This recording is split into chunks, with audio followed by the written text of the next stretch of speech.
Lorna, this is a real treat. We are sitting fireside in your beautiful home.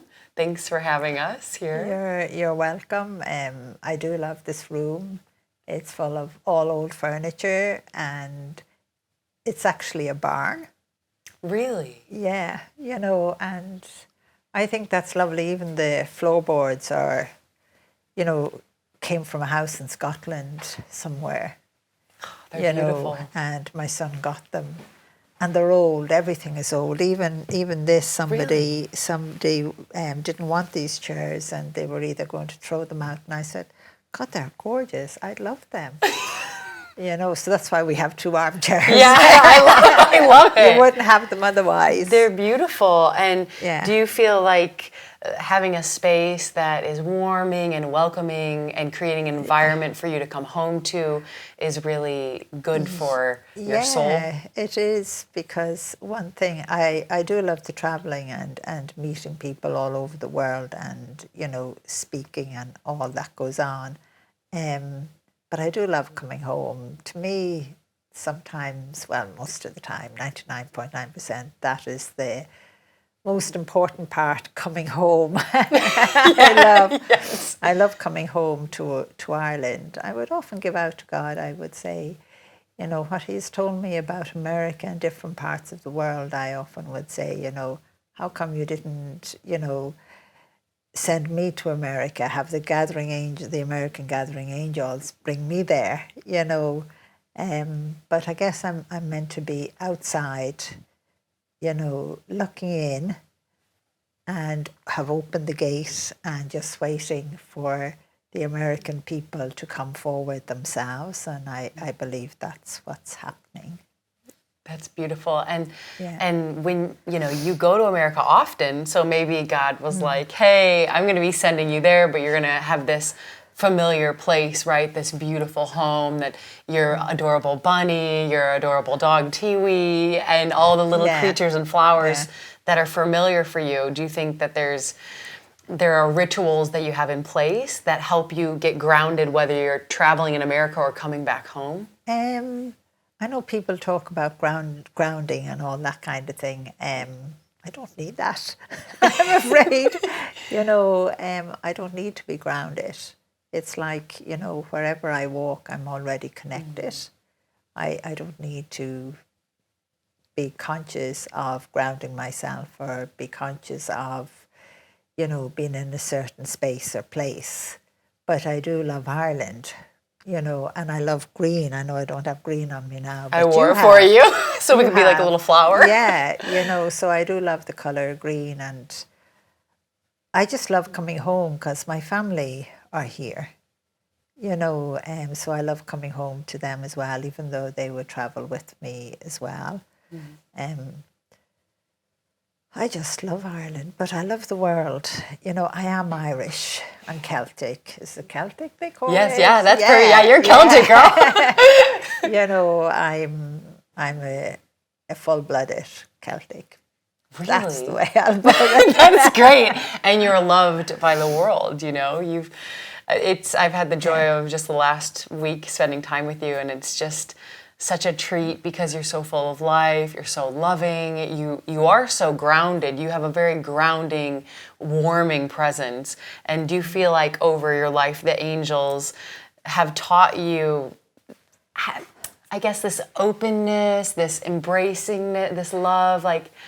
Yeah, I suppose when I have to I would never think these things, okay? Yes. So they're not, it's not a natural thing for me. It's a normal thing. It's, they have taught me to love everything and everyone, every little critter. Even if the little critter is a nuisance, I'll still love it all the same, and I'll say, behave yourself in that in that way. So, and I suppose because the angels and God have shown me so much love, and have comforted me so much, that, let's say, it's in a human terms, it's the knock-on effect. I'll do the same for everyone else and everything else.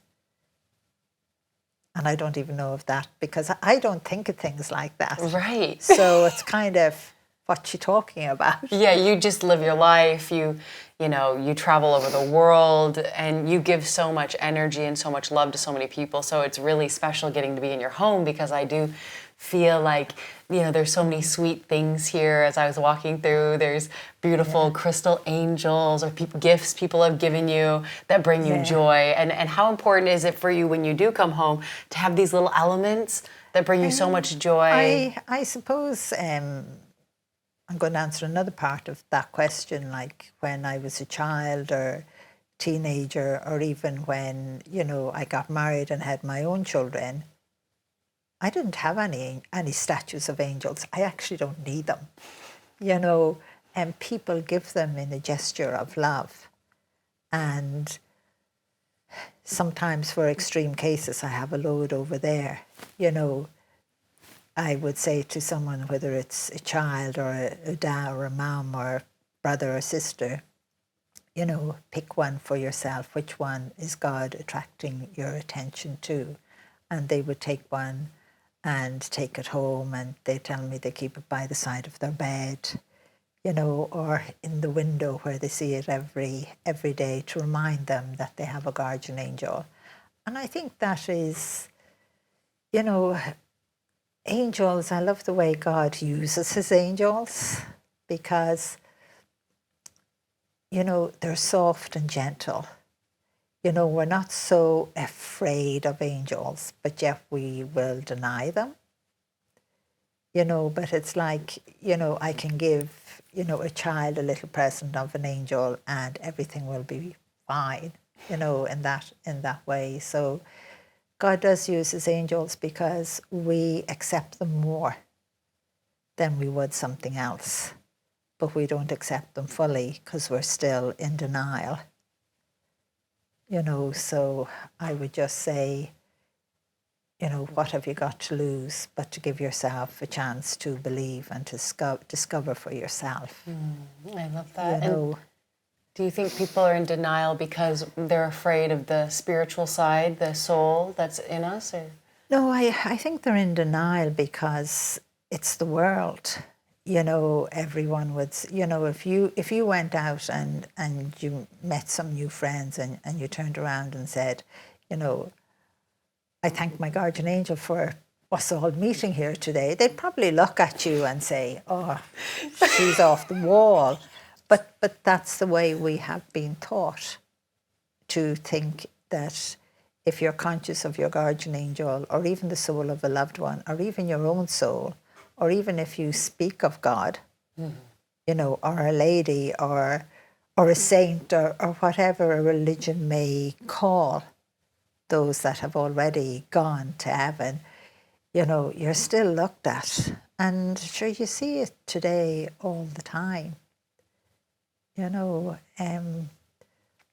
the world just tells us, even in schools, you know, they're like, I would meet still children today and adults today, and they would tell me, yeah, I remember learning in school, you know, the guardian angel prayer, but I never believed it. Or even sometimes a 10 or a 12-year-old child saying to me, oh, do I really have a guardian angel? I remember the teacher telling us in my, you know, whatever they went through in school, but it seems to be different even when a child or a young teenager reads Angels in My Hair or one of the books. It's kind of, it resonates with them within their own lives. And I suppose maybe the world has taken that away from us. You know, you're not allowed, you're crazy, you're mad. And that's why the angels were constantly reminding me to keep it a secret.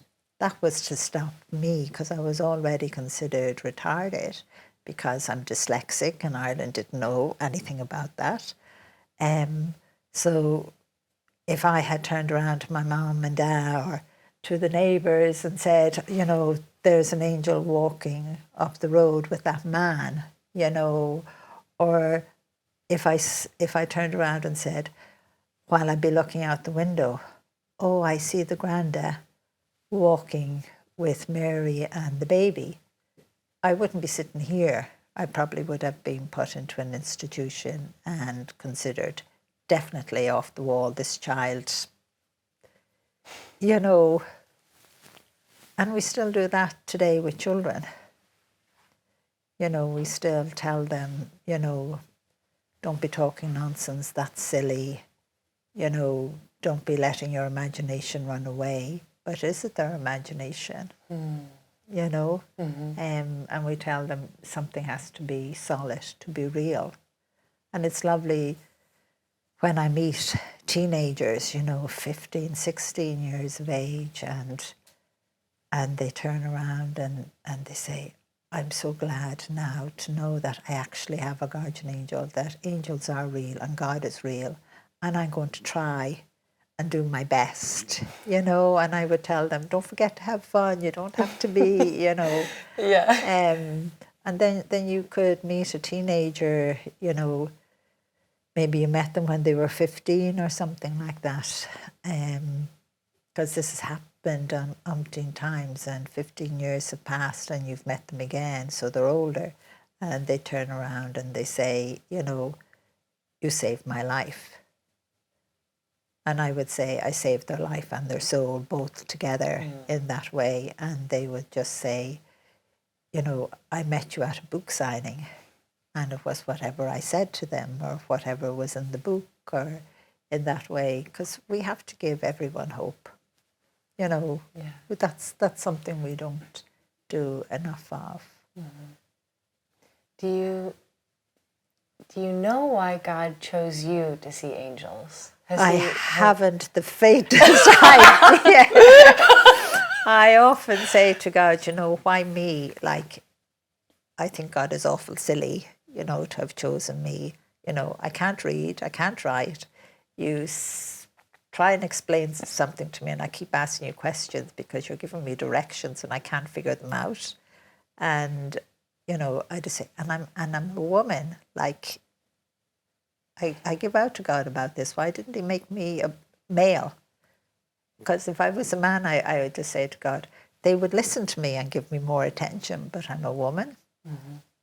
And even women give men more attention than they do women. What does God say when you give out to God? It's like, Lord, I made you the way I made you. I give out about it all the time. What would I say? You know, he just ignores me and smiles at me, and, you know, like, he doesn't give out to me at all. I can give out to God. I am forever doing it. But he's never, in a human words, chastised me or anything like that. Because that's one thing I'd say to God, like, you know, you made me a woman, you made me female. If you'd made me male, it'd be much better, you know. And then you have me that I'm severely dyslexic, you know, so I have no human education. But then God would remind me, but you have my education. You know, the angels have educated me in so many ways. So I have been educated, but differently. I've been educated out in the hills in Ireland, you know, out in the fields and the forest, along the rivers with my dad, you know, at lakes, everywhere. I remember you saying one time that you would go out into the field or a forest and you would be there for a couple hours, sometimes looking at, like, almost like a meditation. You're looking at like a blade of grass or something like this. Can you expound on this? That is when the angels were teaching me how to see, not just through my human eyes, but through the eyes of my soul as well, you know, and how to see the life force of a blade of grass or the life force of a tree and all the life that's going on. You know, everything is alive, even these chairs we're sitting on. You know, they have an energy. It has all come from nature. It all has come from life. It's not dead as such, in the way we assume it is, because we have turned it into material, into design, like even our clothes. But it came from nature, so it still has that energy. So it's still full of that light. So yeah, they would have me sit, it could be a dandelion, and I'd be out in the middle of somewhere, middle of a field or sitting on a bank, and they'd say, sit there and just look at the daffodil or the dandelion or the blade of grass or whatever was coming up. And sometimes I would get bored and I would say, I don't see anything happening. I was only a kid, you have to remember that. But they'd say, stay there and just watch. So I don't stare at things. I allow myself to see. I'm even looking at the lamp there beside us. So I allow myself to see, and then I started to see the energy, to see even what was coming up and around the plant, or in a sense to see, how would I see, what was flowing through it, the life force flowing through it, but they have been teaching me all my life and they're still teaching me, so I'm still learning. So I always say to everyone, if someone turns around to you and says, they're a teacher or whatever, and they say they know everything. No way, if I'm still learning, come on. Yeah, exactly. If I'm still learning, how on earth could they know everything? And as far as art and music and joyful activities go, how do you see these shaping the world and helping the evolution that you talk about so often? I think music and song and dance and all of that and art helps mankind to connect to nature. And it, in a sense, sometimes frees them. That even like I have watched people, play music on the street, and I'd watch the angels doing the very same with them. But then watching all the energy that's even coming from the music, all the different colours and the way it's shaping and moving. And then sometimes when you see someone coming down the road and they're listening to the music and it's touching them, it's like, then, how would I say, they attract the energy. They attract the calmness, the love that they're feeling. And I would often watch that, head towards someone that might be just up there, and it touched them. So music is very important, because it even calms people humanly, calms them in that way. And art is lovely. I think we should allow children to have more art, to do more art. And that's one thing I would love to have, a huge space where, there could be big sheets of paper on the floor or whatever, and you could do what you want, or on the walls or whatever, paint with your hands, but paint with your joy, or paint in the sense, or draw of what you actually see, not what you're looking at. I keep telling people, all that you do is look. You're only looking. You haven't allowed yourself to see. And this is like the energy force and what's happening kind of through our soul, or it's everything. When the angels were teaching me that, and they still are, you notice every detail.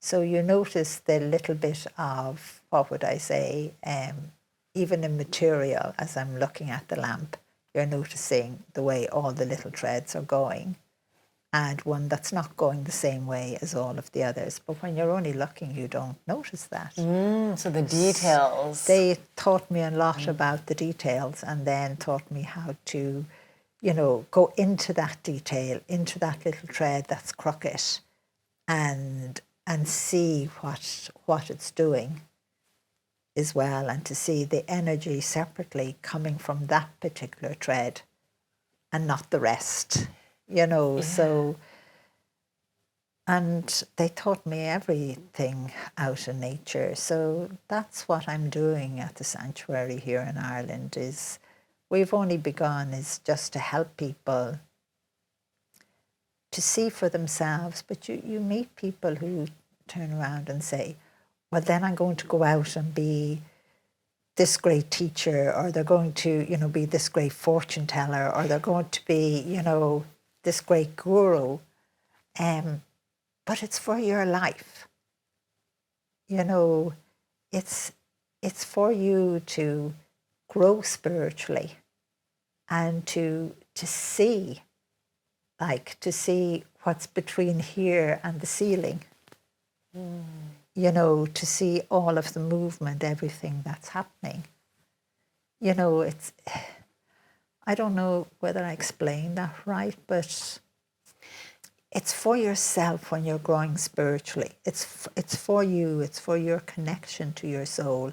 It's not for going out and screaming to everybody and telling everybody, oh, I saw the energy coming from that tree. You may have got a glimpse of it bursting from the tree, but you've still so much to learn. That's only a teeny little bit.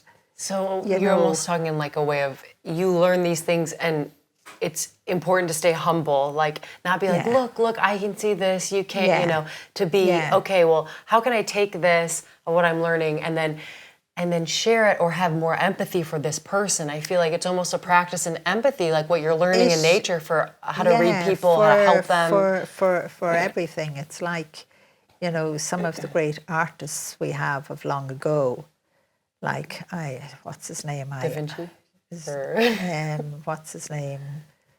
The Mona Lisa or something. Or, the drawing of, the daisies, the sunflowers.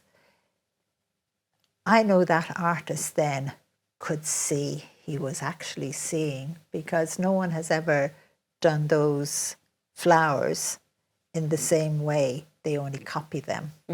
So they copy in the light, but he was seeing the light. He was seeing more of the depth. And it's just like, way back then, I don't know if they had telescopes, but I don't think they had, when he done the universe. Yeah, the Starry Night the one. Starry Van Night. Gogh. Yeah. He was looking up at the sky, probably looking, and then started to see. So that's what I mean. It's not that, oh, I got a glimpse of the energy coming from the tree there, or the chair there, and go and telling everyone.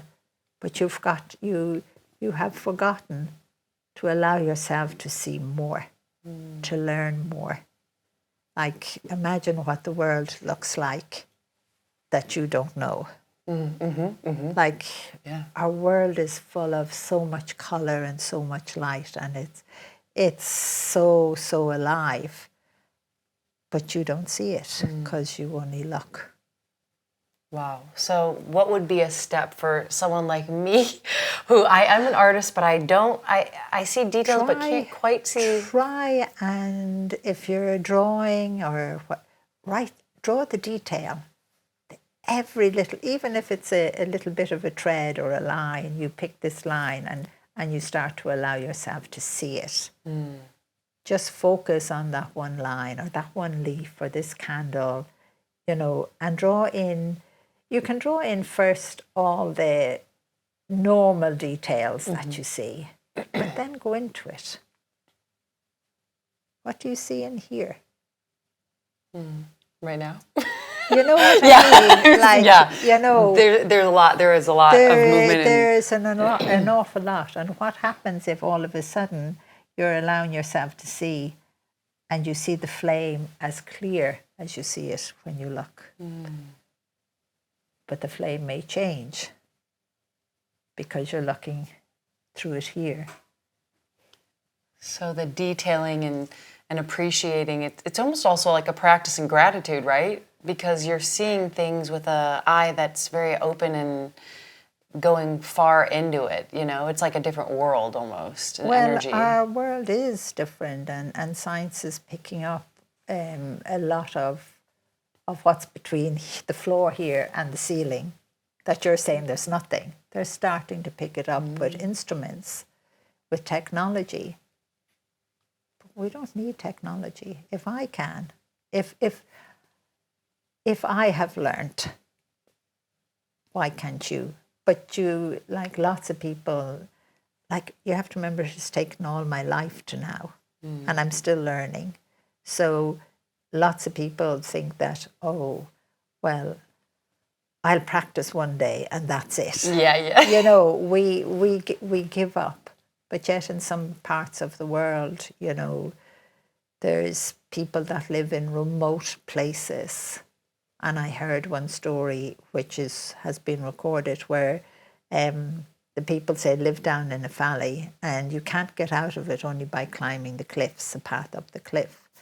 And telepathically, others that were somewhere else can send messages. The baby has been born and they knew and they came, you know, with the gifts in that way. And we all have the experience, well, not us all, but lots of us experience spiritual things all the time. And one is being telepathic. You'd often hear a mother or a father saying, you know, I knew something was amiss.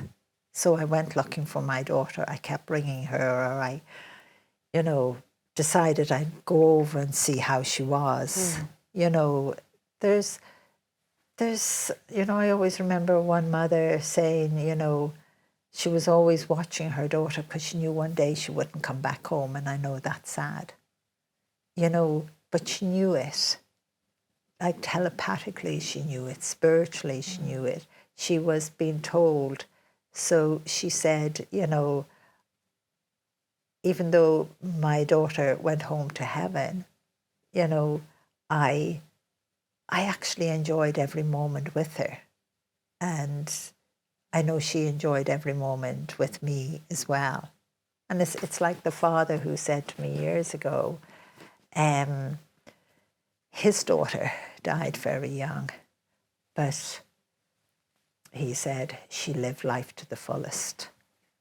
She was doing everything that young people do today, way back 30 years ago, you know. And he said that gave him comfort because when he'd look out at the sea, he could, visually he would say, I could see her on the water doing her favourite thing, or her climbing the mountains or cliffs or flying a plane or, you know, she did everything. And, you know, life is so precious. That's one thing that God and the angels always tell me is how precious our life is. We're here for, it's like the blink of an eye. You know, it's that short. And that is the human body. But God has given us that soul, that spark of light. And so we live forever. The human body may die, but we live. And as you know, I don't know whether you've experienced yourself, you know, the soul, feeling the presence of the soul of a loved one in and around you. I have. Yeah. I've smelled my grandma before. Yeah, and I love that. They often give a smell that you would recognize. Yeah. You know, yeah, it was her perfume. It was her perfume. A specific perfume from France. Yeah. Yeah. You know, and that's her reminding you she is spiritually alive and in and around you when you need her. And they're helping all of the time. And I love that, where the guardian angel will call in the soul of a loved one when you won't listen. You know what I mean? When you won't listen, you know, the guardian angel calls on the help of the soul of a loved one. I love that so much. It's so amazing. I feel like how much God loves us that there would be angels, first off, that are the messengers of light, that are helpers. You often talk about unemployed angels and how we can call them in, and also we can ask our guardian angel for help.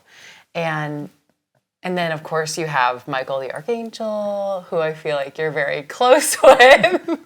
Yeah, I am very close to Archangel Michael, you know, and Archangel Gabriel and some others that I don't even mention, you know. But I'm very close to the unemployed angels as well.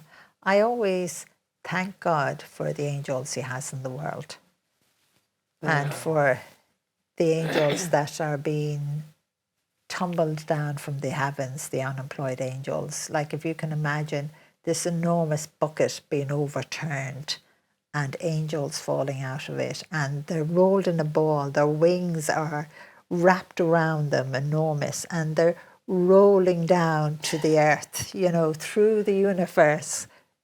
And just as they come to the earth, just before they come, they suddenly unwind, if you like, and stand up. And their wings disappear. Really? And, their feet, of course, don't touch the ground. And I'm all the time trying to describe that, to get better at describing it. But it's still happening today. So I thank God for the unemployed angels. And I always say to everyone, you can send them to anywhere in the world to help others. And it doesn't matter whether they believe in angels or believe in God. Send them anyway. Do you see them like today? Like every day? That's normal for me. Every day? It's normal for me. The tumbling too, or yes, every day? Yeah. Okay, yeah. I love it. It's normal. And I suppose people forget that. I don't go, yippee, there's an angel. Yeah. It's normal. It's like if my daughter walked in or somebody else came in the door, you wouldn't really respond. So it's normal. Right. Well, on that note, this was absolutely fabulous, Lorna. Thank you for blessing us. And we bless you, and we're grateful for you. And it looks like another log needs to go on the fire. Log on the fire. So yes. Have a wonderful night. And this was fantastic. More to come.